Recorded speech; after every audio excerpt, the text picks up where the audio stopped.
প্রিয় দর্শক আসসালামু আলাইকুম। তো দর্শক যাকে দেখতে পাচ্ছেন তার নাম হচ্ছে মিম। মিমের বাবা মা সবই আছে কিন্তু বাবা থাকতেও নাই। বাবা কোনো রোজগার করে না। মিমের বাবা আগে রিক্সা চালাতো, বর্তমানে অনেক বয়স্ক। মিমের মা বাসাবাড়িতে কাজ করে, তার এক ফুপুর বাসায়। তো মিমও সে বাসায় গিয়ে সহযোগিতা করে।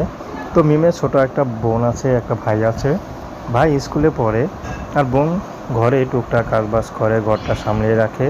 তার মধ্যে মিমের এখন বিয়ের বয়স হয়েছে, মিমেই বড়, বিয়ে শাদী দিবে তার মা, কিন্তু পরিবার তাকে বিয়ে শাদী দিতে পারছে না। আসলে যারাই বিয়ে করতে আসে তারাই শুধু যৌতুক চায়। তো এই জন্য মিম এখন ইউটিউবে এসেছে, ভালো মন্দ যেমনই হোক না কেন, বয়স বেশি কম কোনো সমস্যা নেই।